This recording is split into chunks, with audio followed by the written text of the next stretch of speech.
বৃষ্টি ও পাহাড়ি ঢলে উত্তর ও মধ্যাঞ্চলে নদ নদীর পানি বাড়ছে। তিস্তার পানি বেড়ে বিপদসীমার খুব কাছ দিয়ে বইছে। পদ্মা ও যমুনার পানিও বাড়তির দিকে রয়েছে। বিভিন্ন এলাকায় শুরু হয়েছে ভাঙন। নিম্নাঞ্চলে বন্যার শঙ্কা করছে পানি উন্নয়ন বোর্ড। এদিকে নেত্রকোনায় পাহাড়ি ঢলের পানি নেমে গেলেও রাস্তাঘাট, ঘরবাড়ি ও আমন ধানের ব্যাপক ক্ষয়ক্ষতি হয়েছে। সহকর্মীদের তথ্য ছবিতে প্রতিবেদন। নেত্রকোনার পাহাড়ি ঢলের পানি নেমে গেছে, কিন্তু ভেঙে দিয়ে গেছে বিভিন্ন কাঁচা পাকা সড়ক, মানুষের ঘরবাড়ি, স্কুল সহ বহু স্থাপনা। জেলার কলমাকান্দা উপজেলার বিভিন্ন ক্ষতিগ্রস্ত এলাকা পরিদর্শন করেছেন জাতীয় সংসদের ডেপুটি স্পিকার। তিনি জরুরি ভিত্তিতে কাজ শুরুর কথা জানিয়েছেন। ফ্লাশ ফ্লাড হলে যেন ক্ষতিগ্রস্ত না হয় সেই বন্দোবস্ত করার জন্য আমরা চেষ্টা করছি।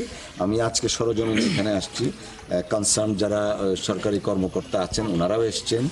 খুবই দুঃখজনক, বাচ্চারা যে কালকে সকালে স্কুলে আসবে এই পরিস্থিতিটা নাই। তো জেলা শিক্ষা কর্মকর্তা আসছেন, উনি নিশ্চয়ই এই ব্যাপারে সচেতন থেকে কাজ করবেন এবং এডিসি জেনারেল সাহেবও আছেন। আমরা যেটা চেষ্টা করব, রাজনৈতিক দৃষ্টিকোণ থেকে যদি বলি, এলাকার জনপ্রতিনিধি হিসাবে আমার প্রথম কাজ হবে নেক্সট ফ্লাশ ফ্লাডের আগে যেন একটা প্রটেক্টিভ মেজার আমরা নিতে পারি। টানা বৃষ্টিতে গাইবান্ধার পলাশবাড়িতে তীব্র আকার ধারণ করেছে নদী ভাঙন। ক্ষতিগ্রস্ত এলাকায় সহযোগিতার আশ্বাস দিলেন উপজেলা নির্বাহী কর্মকর্তা। আর পানি উন্নয়ন বোর্ড বলছে, মন্ত্রণালয়ে চাহিদাপত্র অনুমোদনের জন্য পাঠানো হয়েছে। খোঁজ খবর নিয়ে কি ক্ষয়ক্ষতি হয়েছে তাদের সেই ক্ষয়ক্ষতি নিরূপণের জন্য এবং সহযোগিতা যা প্রয়োজন আমরা উপজেলা প্রশাসন থেকে করব ইনশাআল্লাহ। লালমনিরহাটে নদ নদীর পানি বাড়ার সঙ্গে সঙ্গে নিম্নাঞ্চল তলিয়ে যাচ্ছে।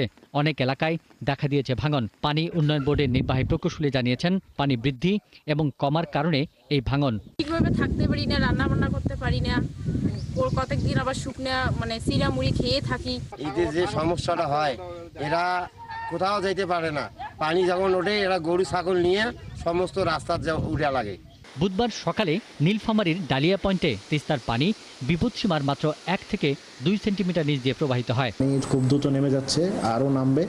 ফরকাস্ট বলতেছে, আমার মতে এটা নিয়ে আর তো চিন্তা করার কোনো কারণ নেই। সিরাজগঞ্জে যমুনার পানি বাড়লেও এখনও ঝুঁকি তৈরি হয়নি। কোনো কোনো এলাকায় শুরু হয়েছে ভাঙন। পটুয়াখালীর কলাপাড়ায় টিয়াখালী নদীর পানির তোরে ধানখালীর মধ্য লোন্দা গ্রামের এক স্লুইস গেট সহ সড়ক দেবে গেছে। বন্ধ হয়ে গেছে পানি নিষ্কাশন। পিন্টু হাজং, ৭১। এদিকে পাহাড়ি ঢল আর ভারী বৃষ্টিতে সিরাজগঞ্জে যমুনা নদীর পানি বাড়ছে। এতে বন্যার ঝুঁকিতে রয়েছে জেলার ৩১ ইউনিয়ন। যমুনার পানি বেড়ে যাওয়ায় এরই মধ্যে জেলার 5টি উপজেলায় নদী তীরবর্তী শতাধিক ঘরবাড়ি বিলীন হয়েছে। একই সঙ্গে দেখা দিয়েছে তীব্র ভাঙন।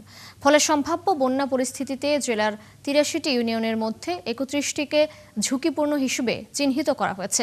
এদিকে পানি বাড়ার সঙ্গে সঙ্গে চরাঞ্চলের নিচু ফসলি জমি প্লাবিত হচ্ছে। তবে পানি উন্নয়ন বোর্ড যেটি বলছে, তাৎক্ষণিক বন্যার কোনো আশঙ্কা না থাকলেও পরিস্থিতি নিবিড়ভাবে পর্যবেক্ষণ করা হচ্ছে।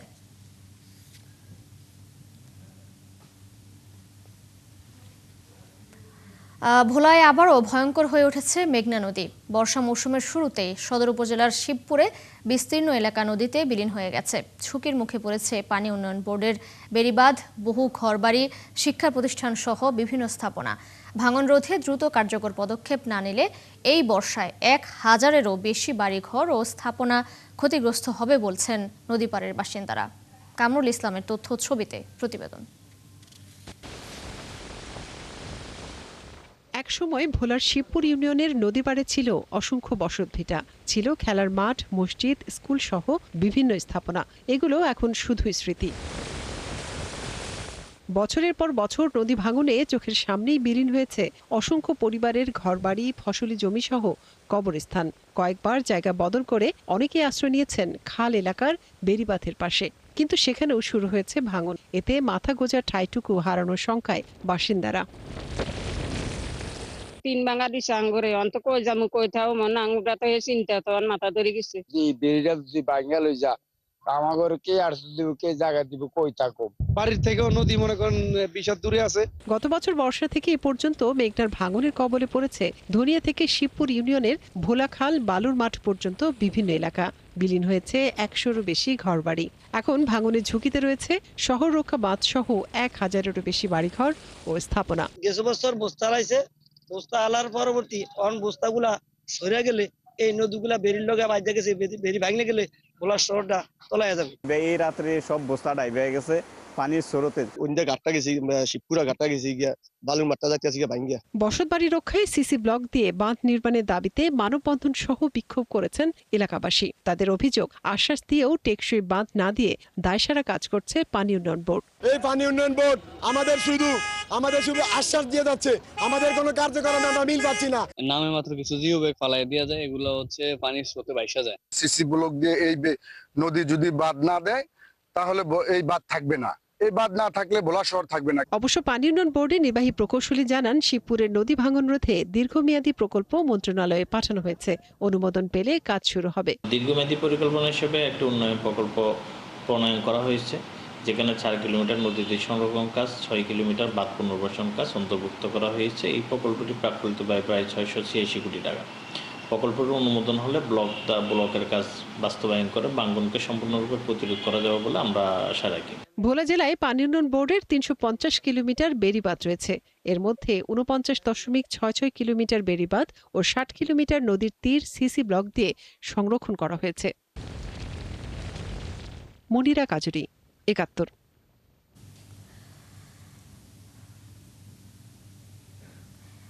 একসময় রাত মানেই ছিল বিশ্রাম আর ঘুম, ক্লান্তি মুছে নতুন ভোরের প্রস্তুতি।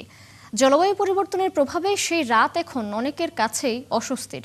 দিন ও রাতের তাপমাত্রার ব্যবধান কমেছে, তার সরাসরি প্রভাব পড়েছে ঘুমে। ক্লাইমেট সেন্টারের গবেষণা বলছে, অন্যান্য দেশের মতো বাংলাদেশেও মানুষের ঘুমের সময় কমেছে।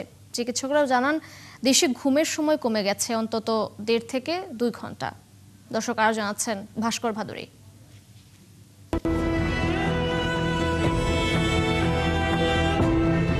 রাত গভীর হলেও ঘুম আসছে না, এলেও বারবার তা ভেঙে যাচ্ছে। একটু ঘুমের জন্য মানুষ কখনো ওষুধ খাচ্ছে, কখনো বা করছেন নানা কসরত। তারপরও বেশিরভাগ মানুষই বঞ্চিত হয় সুখের ঘুম থেকে।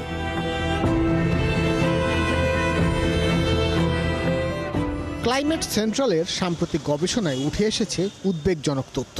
পৃথিবীর 1338টি শহরের ওপর গবেষণা শেষে প্রতিষ্ঠানটি জানায়, বাংলাদেশের মানুষ বছরে 72 থেকে 84 ঘন্টা পর্যন্ত কম ঘুমাচ্ছে। জলবায়ু পরিবর্তন ও পরিবেশ বিপর্যয়ের কারণে দিন ও রাতের তাপমাত্রা প্রায় সমান হয়ে যাচ্ছে, তাই ব্যাঘাত ঘটছে ঘুমের। এই গবেষণায় দেখা যায়, বাংলাদেশে সবথেকে বেশি ঘুমের সমস্যার মধ্যে দিয়ে সময় পার করছেন চট্টগ্রাম অঞ্চলের মানুষ।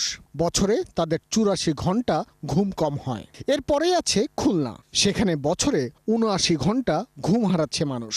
তারপরই প্রাণের শহর ঢাকায় বছরে 76 ঘন্টা ঘুম হারাচ্ছে রাজধানীবাসী। প্রায় একই পরিস্থিতি রাজশাহী আর গাজীপুরেও। এই দুই শহরে 76 ও 74 ঘন্টা ঘুম হারিয়ে যাচ্ছে মানুষের কাছ থেকে। রাজধানী ঢাকার বিভিন্ন এলাকার পরিস্থিতিও প্রায় একই। মিরপুরের মানুষের বছরে ঘুম চুরি হচ্ছে 77 ঘন্টা, একই পরিসংখ্যান পল্লবীরও। আর বিভিন্ন কারণে আলোচিত মোহাম্মদপুরের অধিবাসীদের ঘুম হারাচ্ছে 73 ঘন্টা। এই গবেষণায় সামগ্রিক চিত্র উঠে আসেনি বলে মনে করছেন পরিবেশবিদেরা। নিম্ন আয়ের এই মার্জিনাল পিপলদের ক্ষেত্রে এইটি যদি আলাদা করে একটা জরিপ করা হয়, সেটি আরও কয়েক গুণ বৃদ্ধি পাবে, কারণ তারা আসলেই রাত্রে ঘুমাতে পারে না। এপ্রিল মাস থেকে শুরু হয়ে যায় এই নিদ্রাহীন দিনগুলো, এবং এটি কখনো কখনো অক্টোবর মাস পর্যন্ত প্রলঙ্গেড হয়, 5-6 মাস পর্যন্ত এটি হয়। তাহলে 180 দিনের বেশি দিনেই এই ধরনের কম বেশি এটি ঘটনা ঘটছে। চিকিৎসকেরা জানান, সাধারণত 1.5 থেকে 2 ঘন্টা ঘুম কম হয় বাংলাদেশের মানুষের। এর সাথে জলবায়ু পরিবর্তনের কারণে আরও 11% কমে গেছে ঘুমের পরিমাণ। আর ডিপ স্লিপ শব্দটি এখনো অধরা। ধরুন আপনি রাতে ঘুমাতে পারলেন না, সেই ঘুমটা তো আপনার মস্তিষ্কে একটি ঋণের মতো রয়ে গেল। যিনি রাতের বেলা ঘুমাতে পারবেন না, ইমিডিয়েটলি দেখা যায় পরের দিনের কাজগুলোয় তিনি মনোনিবেশ করতে পারছেন না। আদর্শ ঘুম না হবার কারণে নাগরিকদের শরীরে অসুস্থতাও বাড়ছে বলে মত চিকিৎসকদের। আমি যদি সারা রাত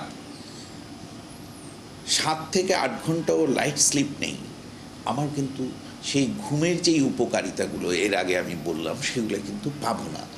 সেই বিষয়টা যদি আমাকে পেতে হয়, তাহলে আমাকে কোর স্লিপ হতে হবে অন্তত 4 ঘন্টা। এবং এই কোর্স স্লিপের জন্য আমাকে কিন্তু পরিবেশটা মেনটেন করতে হবে।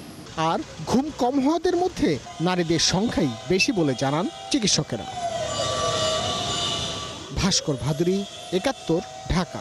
রাজধানীতে চাঁদাবাজদের দৌরাত্ম্যে অসহায় ব্যবসায়ী থেকে সাধারণ নাগরিক। গত সপ্তাহে ধানমন্ডি মিরপুরে বন্ধ হয়ে গেছে বেশ কয়েকটি ব্যবসার প্রতিষ্ঠান সহ ভবনের নির্মাণ কাজ। এদিকে ১,০০০-এরও বেশি চাঁদাবাজদের একটি তালিকা করেছে ঢাকা মহানগর পুলিশ। প্রায়ই অভিযানের খবর এলেও থেমে নেই দুর্বৃত্তরা। এর কারণ হিসেবে আইনশৃঙ্খলা বাহিনীর তৎপরতার অভাবকেই দায়ী করছেন বিশেষজ্ঞরা। সুমন তানভীরের প্রতিবেদন। দেশীয় অস্ত্র হাতে এই যুবকের নাম সাজ্জাদ হোসেন রোহান। রাজধানীর শঙ্করে লালবাগ তেহারি নামে একটি রেস্টুরেন্ট বন্ধ করার হুমকি দিতেই তার এই অস্ত্রবাজি। ঘটনাটি গত রবিবারের। এর কিছুক্ষণ আগের চিত্র এটি। রেস্টুরেন্টে ৫০,০০০ টাকা চাঁদা দাবি করে না পেয়ে ম্যানেজারকে টেনে হিঁচড়ে নিয়ে যায় রোহান। এরপর গ্রাহকরা বসে থাকা অবস্থায় রেস্টুরেন্টে চালানো হয় ভাঙচুর। যে কোনো সময় সে টাকাতে ৫,০০০ টাকা না দিলে মারবে কত ভরাই দিম, একদম পিস্তল দিয়ে ভরাই দিম। পরে আমার উপর দিয়ে টেনে বের করেছে, বেরে আমার মুখ এই হাত বাম হাতটা উল্টা পাশে পেঁয়াজ দিয়ে মুখ চিপে ধরে আমাকে মারছে এসে। পরে একটা ছোড়া আছে ৪ হাতের উপরে হবে, ওটাই নিয়েছে ধারালো নিয়ে। যখন আসছে আমি তখন আমাকে গলায় ফেসে আমি তো দৌড় দিয়ে ওই পাশে উপরে সামনের বাসায় চলে গেছি। সে শাটারটা টান দিয়ে দাপ করে আমাকে আমার গলার কেন্দ্রটা এমন করে ধরছে টাইট করে দইরা মনে করেন গ্যারেজের ভিতরে নিয়ে আমাকে এখানে 5টা থাবো দিচ্ছে, এখানে 3টা। আবার ওই যে হকি স্টিক আছে না, ওইটা দিয়ে 3বার কানবার জোরে জোরে গুঁতা দিছে। ম্যানেজারকে মনে করেন কলাগুলা ধরে এই জায়গায় নিয়ে ফালায় মারানো শুরু করছে। কাস্টমার দেখে তো ভয়ে দৌড় দিচ্ছে। মাদকের টাকা জোগাড় করতে এর আগেও এখানে আক্রমণ চালায় ওই যুবক সহ সংঘবদ্ধ গ্যাং। যুবক রেস্তোরাঁ ভবনের মালিকের সন্তান। পেছনেই তাদের মাদকের আকড়া, যেখানে হকি স্টিক সহ রাখা হয় বিভিন্ন দেশীয় অস্ত্র। ভিতরে অনেকগুলো লোক থাকে, এর সাথে 8-10টা ছেলেপান থাকে যারা সবসময় এদের সাথেই থাকে। পিস্তল ঠেকাইলো, বললো যে তোরে টাকা দিতে বলছি, তুই টাকা দিতে বললি কেন যে দিব না। বারবার লোড করতেছে, আবার আনলোড করতেছে। পরবর্তীতে আমি স্বীকার পাইলাম যে আচ্ছা আমি অন্য ব্রাঞ্চ থেকে ম্যানেজ করে আপনাকে দিচ্ছি। সে নগদ টাকার জন্য যখন তখন এসে 20,000, 30,000, 10,000 টাকা দাবি করে।